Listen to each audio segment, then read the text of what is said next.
Hi guys, it's BJ here. Welcome to my channel. So in this video, I'm going to show you how to do cohort analysis with Python and its data analysis library. So what exactly is cohort? Cohort simply means a group of people or individual that are grouped together by a specific month, then tracking their activity across other months. So let me give you an example.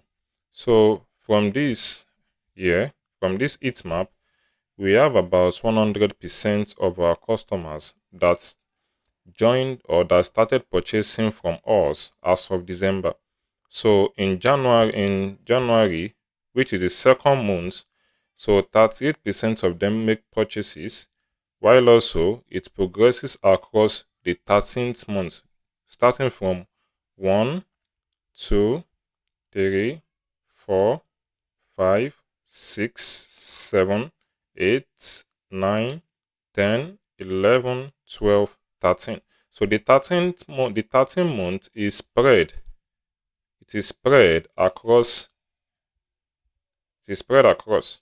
So likewise, the cohort that joined in January, 24% of them made purchases in the following month.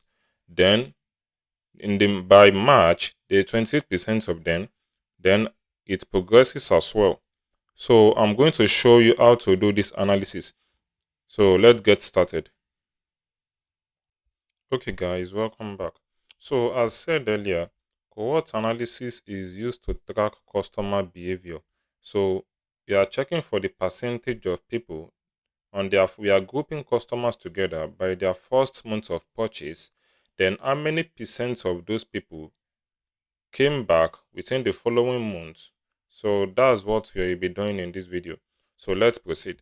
So the first step is we are going to load in our libraries. So loading, let me comment it. Always document loading libraries. So we are going to import pandas as pd, import matplotlib,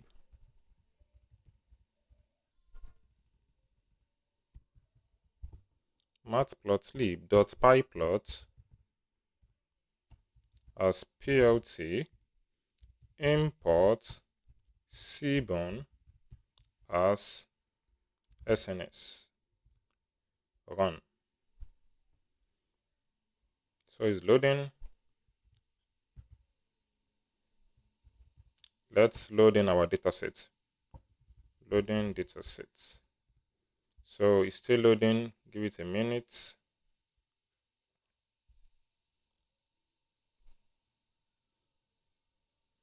So for this analysis, we'll be using the UCI retail dataset. I'll be providing the link in the description. So that's it. So retail dataset equals PD. So you are going to read is a CSV file. So you'll be using read CSV file.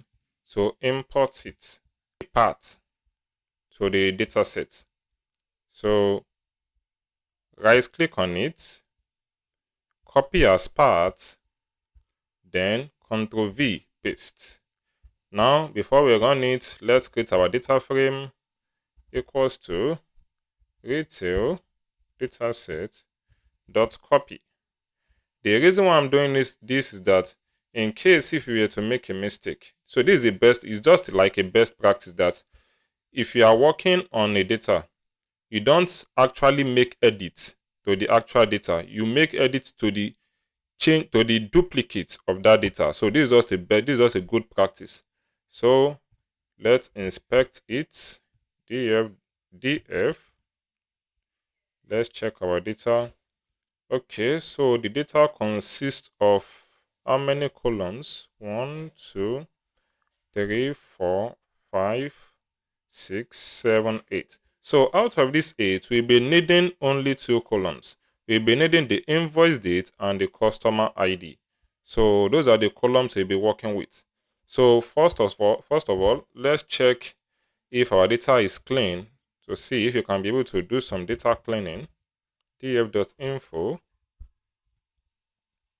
Okay, so as you can see, we have some missing data points in this customer ID.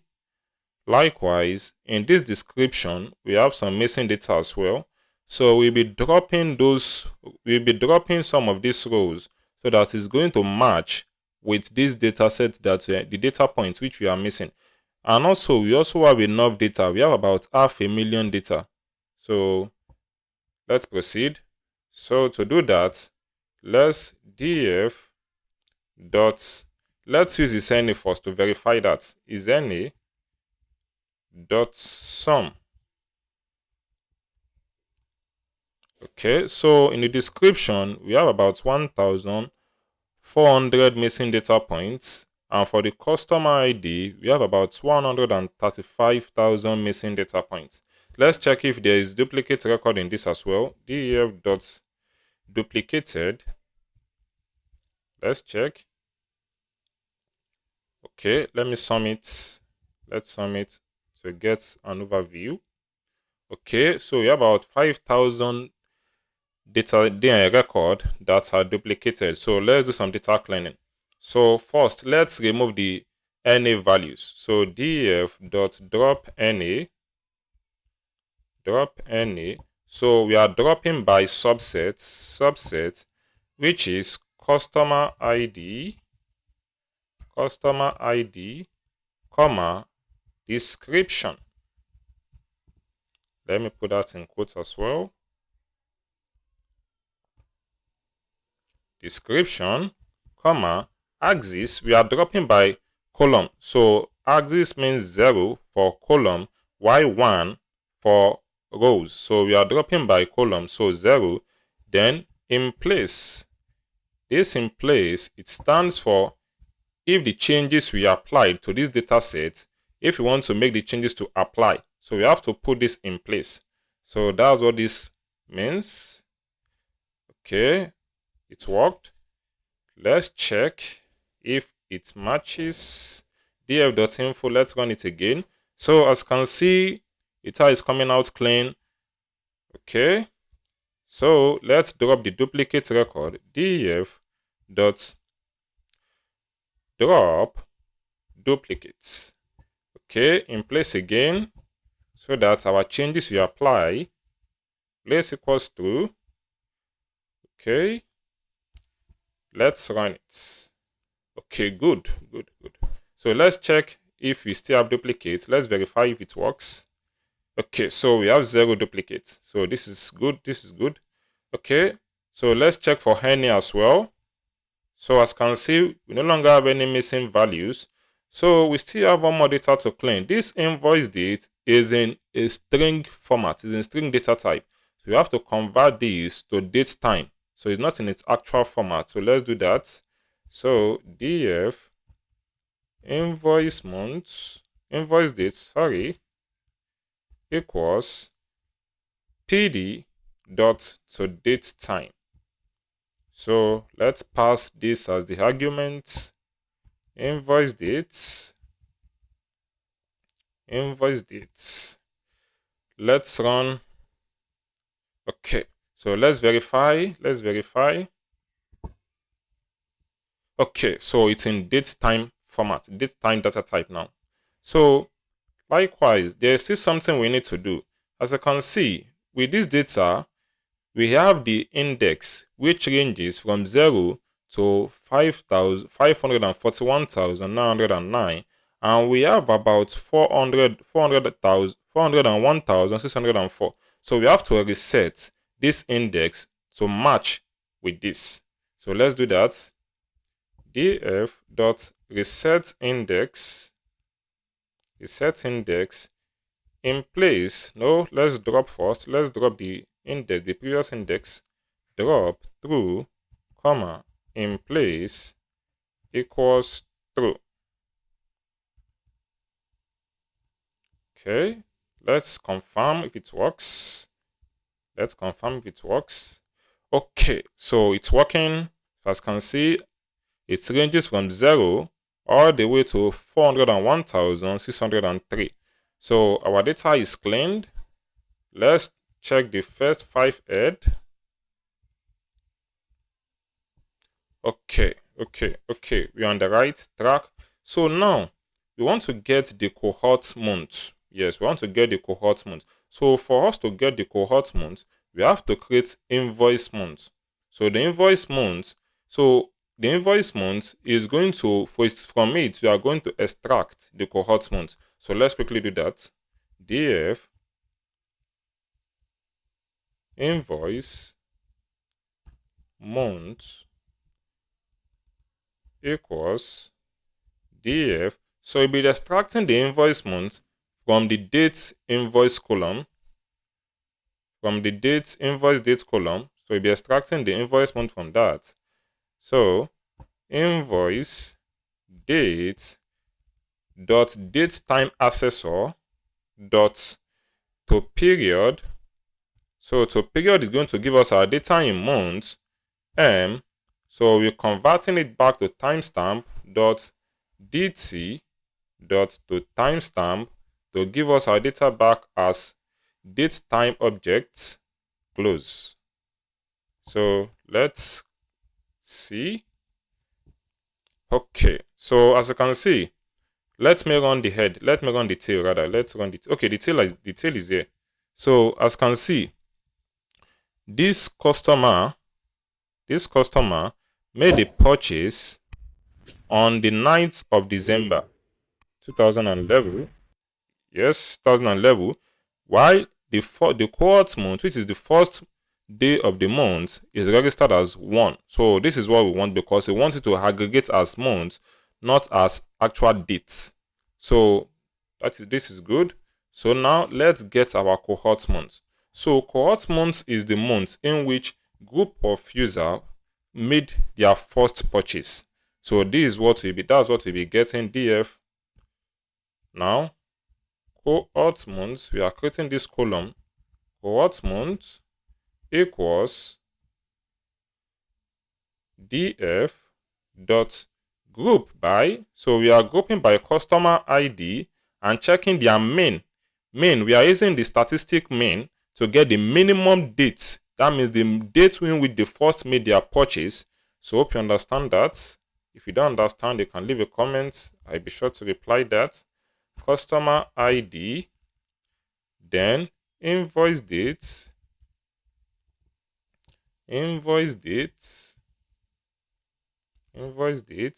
dot transform main. Sorry about that. Main. So now the reason why we are using this main is to get the first date in which customer made their purchase, or the first month which they made their purchase. So now if we were to use main directly instead of using this transform, it's going to collapse this invoice month into the minimum month, which is this. It's going to collapse it into this. But now we are grouping by customer ID. So it's going to go into this and bring out each customer their first month of purchase. So that's what we are getting here. So that's why I'm using transform, because we don't want to collapse this. We don't want to collapse it. So let's verify if it works. Okay, so this is good. It's working. Cohort month. So let's verify. Let's see what I actually meant here. So as you can see, this customer 12680 made their first purchase in the month of, okay, this customer made their first purchase in August. Then they made another purchase, their last purchase, as of December. So hope you are getting that.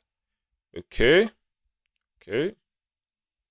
So now we have gotten the cohort month. So now we need to track the activity over the following months. So with that, we'll be creating a new column, which will be named as activity month. So let's do that. df activity month equals, now we'll be doing some calculation here. So it's going to be df invoice month minus df cohort month. Let me quickly write out the formula. I'll be explaining what it means. So let me copy this, Ctrl C. Now .year .dt, sorry about that, .dt .year. I'm trying to get the year which they made the purchase, .dt .year. So group this together, close it in brackets, times 12. That means we are converting this. If it's in year, we are converting it into months. So if it is 1 year, if it is 2 years, if it be 24 months, that means 2 times 12 making 24. Because we are tracking activity over months, not over years. So that's why we are converting this to months. Then close this bracket, close this, plus. Now we are adding it, plus Ctrl V. This we copied earlier. We are trying to get the months as well. So that means year, then from year, we go into months. That means if they made their first purchase as of last year, let's say about, yes, they made their first purchase last year, and maybe last year,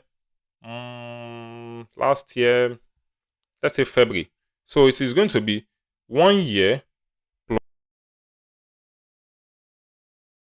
Let me explain what this activity month means. It's the month when the user or customer actually does something after their start month. Such as if they sign up in January, they are the January cohort. They make their purchase in February, March and April. Those are the months, activity months for that January cohort. So now we are trying to convert this cohort into months. That's why we are using this .dt.year. So it's going to tell us if the customer joined. Maybe although cohort analysis is usually done in months, not in years. So we are actually trying to convert this year into months. So if it is 1 month of activity, then we are converting it 1 times 12, making 12 months in a year. Then we are adding it to the months in which they purchase things again. So that's what this formula actually is trying to do here. So let's run it and see if it works. Okay, so let me check.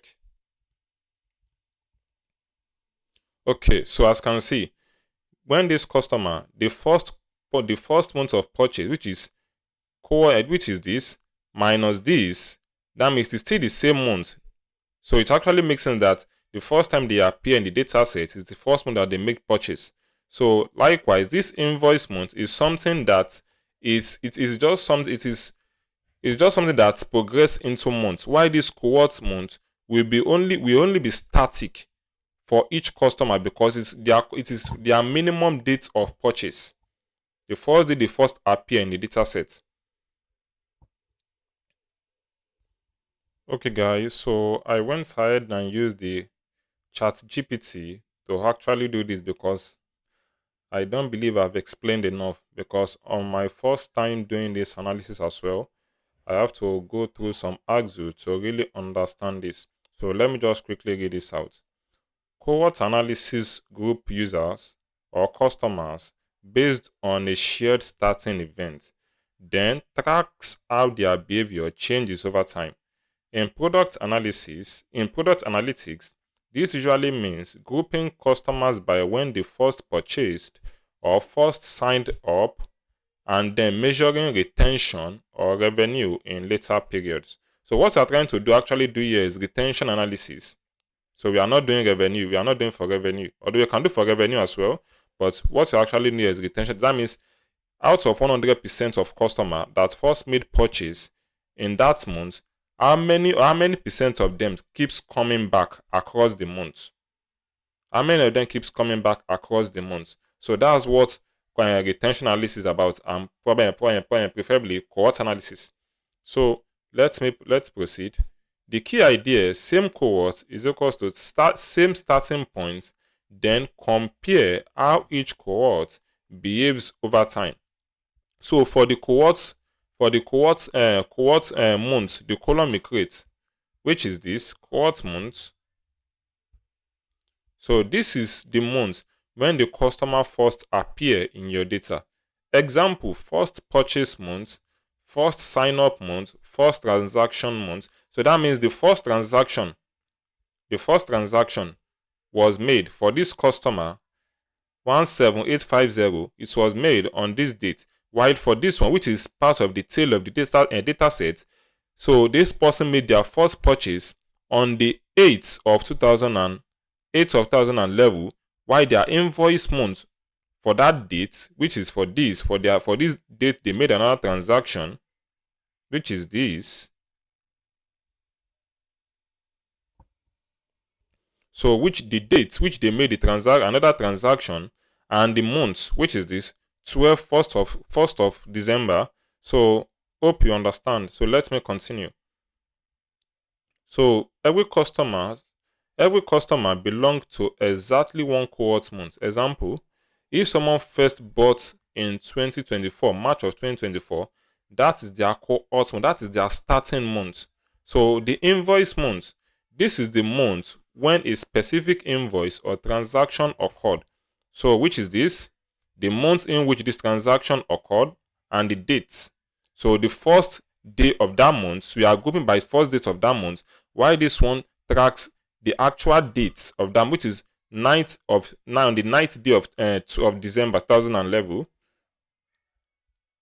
So let's continue. So this is the month when a specific invoice or transaction occurred. It doesn't define the cohort. It's used to measure activity over time. So that means we are minusing the cohort month from this invoice month, because this is their first starting month, while this one is the activity month. So we are minusing this from this to get the month. So as you can see, this one minus this is supposed to actually give us 0, because we can't have a 0 month. That's why we are adding this +1 here. So for this customer as well, as you can see, their first cohort month, which is on the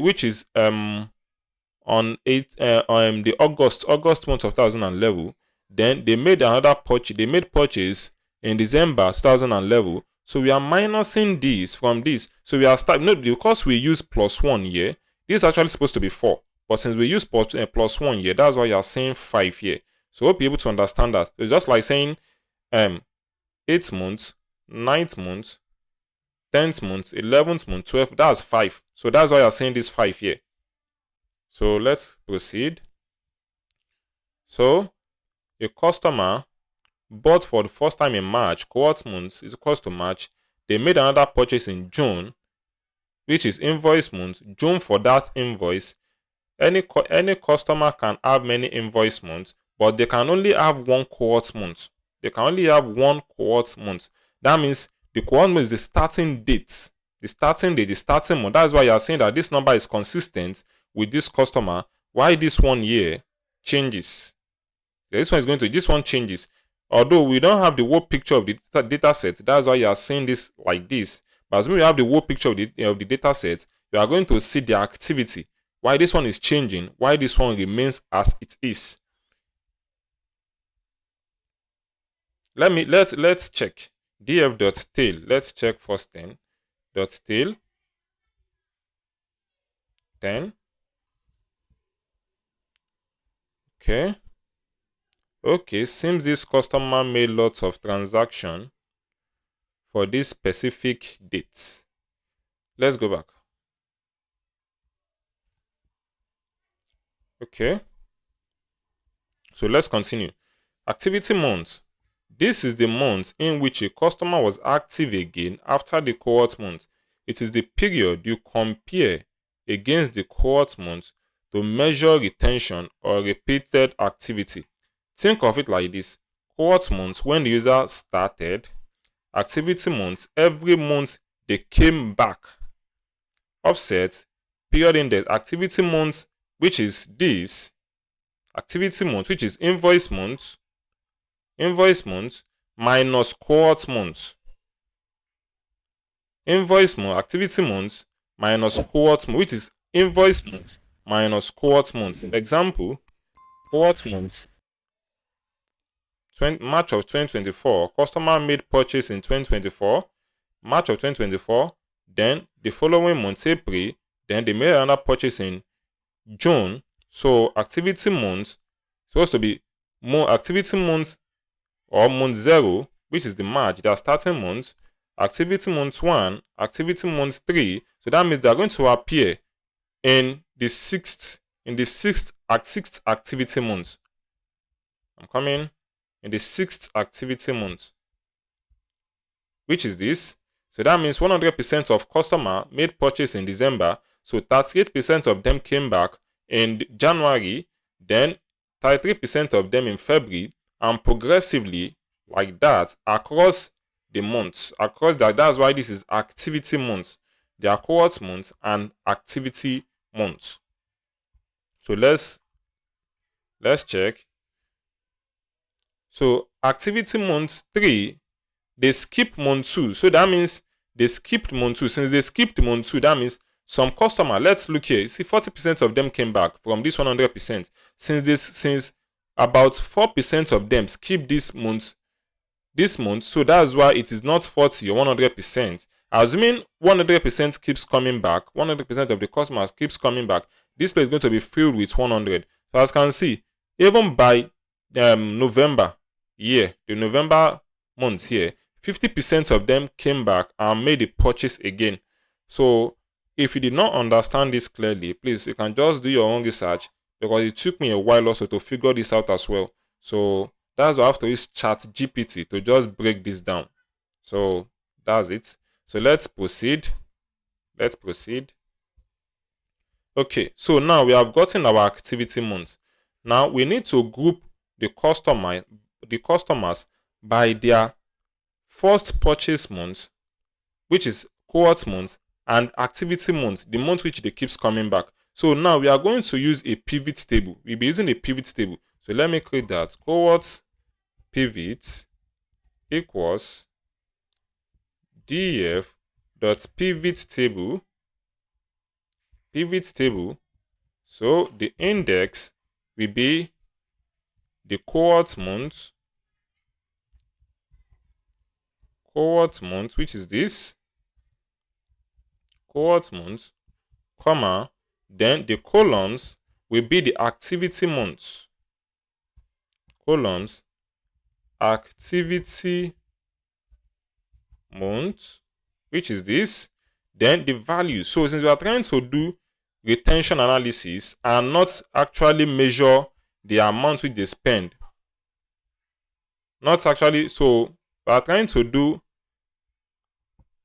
so we are not trying to measure their revenue, we are trying to measure retention. So we are going to group the customers. Value equals customer ID, which is this customer ID, then the ag function, that means type of aggregation I want to use. So I want to count the distinct customer, because we can have lots of customer. Like for this customer, you can see this customer made lots of purchase. So if we were to count this, it's going to skew our analysis. It's going to skew it. So you have to track the distinct, that means distinct customer that made purchase, not the actual count of the customers. So we are going to be using lambda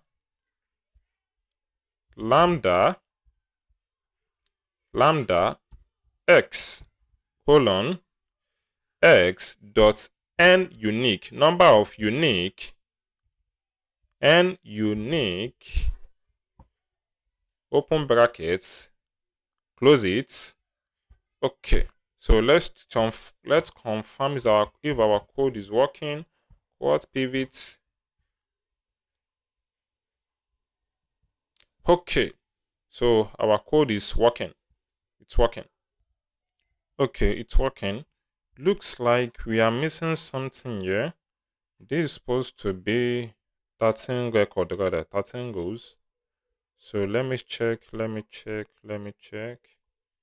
Okay, so year, it's supposed to be invoice month.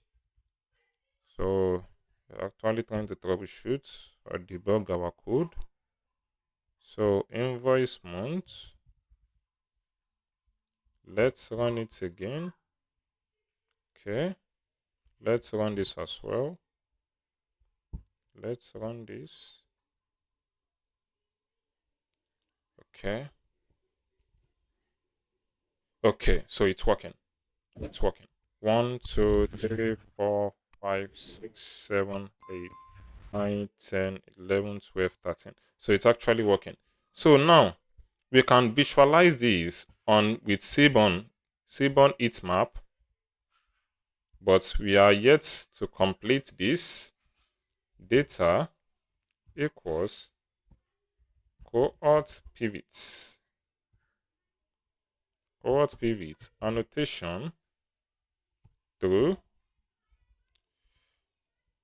color CMap equals Viridis. You can use gray, we can use red, we can use cool warm, we can use different color, but I think I love this Viridis.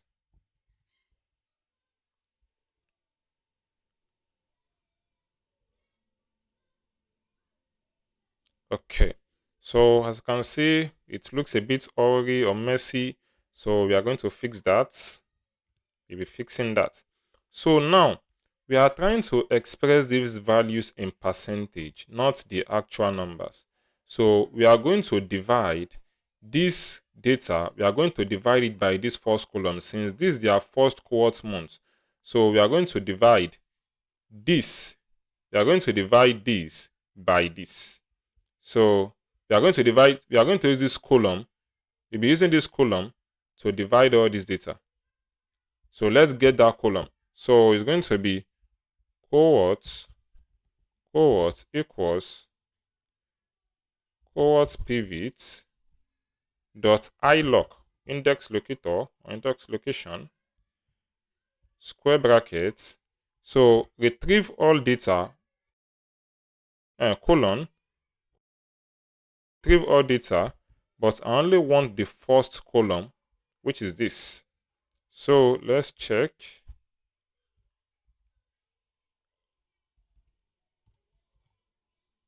Okay, so now we'll be dividing this data with this. Since this is their cohorts, this is the cohort, each cohort. So as you can see, 2010 December cohort, December 2010 cohort, December. So this is it. January cohort, this is it. 2011 February, this is the cohort. So progressively like that. Okay, so now we are going to divide cohort pivot. Okay, so cohort pivot 2. Cohort pivot 2 equals cohort pivot dot divide by cohorts. Divide by cohort along column axis 0.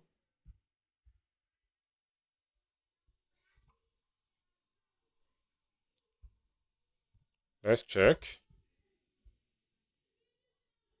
Cohort pivot 2. Okay, so now we are getting there.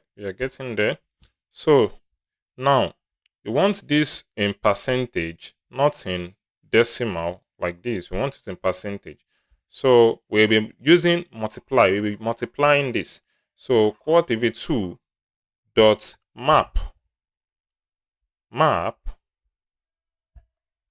dot map lambda x times 100. Okay, let's see, let's reassign this back to itself and confirm. Let's run this. Okay, so let's round this up to 0 decimal. Round 0. Okay, so good. Now, I want us to do something here. This activity month here, I want us to convert it into actual month name. So to do that, we'll be using dot index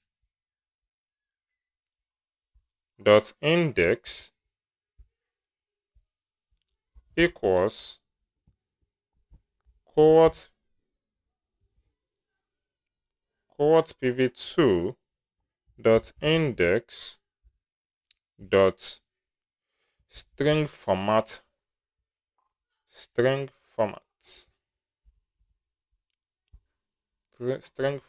time. Then want to express it in percentage b cohort. Since this is actual a date time data, so we are converting from this number to the actual name. So that's what we are doing here. And this b means a month. So cohort pv2. Let's check. Okay, so it's working. Now let's visualize this. So sns.heatmap data equals cohort pivot2 comma annotation. The annotation here means that I want it to show me these values. So annotation true. Let's run this first. I want to show you something from here.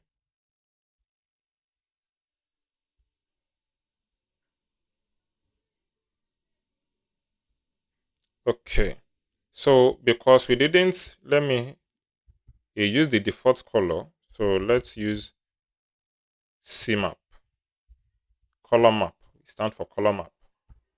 Color map, Viridis.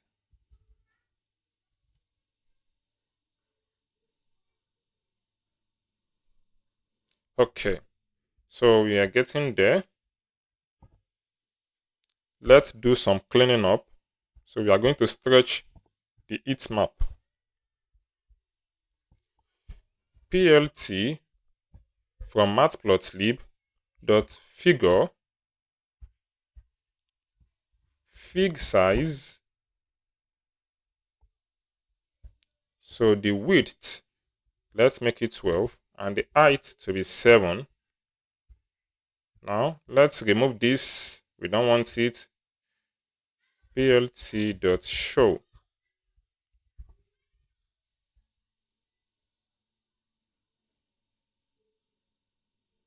Okay, guys. So here it is. So let's change this. Let's change this to being 100% fmt equals colon dot 2f. Okay.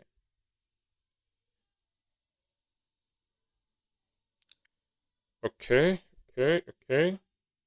Nope. 0. That is 0. Okay, so here it is, guys. We are done. So let me explain this again. The people that joined in December. That means we have 100% of our cohort. This December cohort, 38% of them came back the following month. Likewise, 33% of them after this month, and progressively like that. Likewise, for January cohort, we have about 24% of them coming back the following month, followed by 28% of them, 24%. So that's for the January cohort. For the February cohort, 25% of them came back the following month, 19% of them. So here we can use this data or this heat map to actually check if our retention efforts are working. That means if we are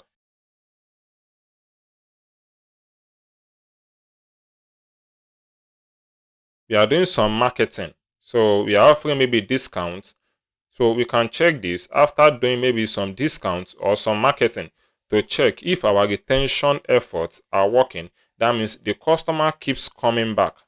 So that will be the end of this, guys. So stay tuned, like, subscribe, and share the video. Turn on the notification bell.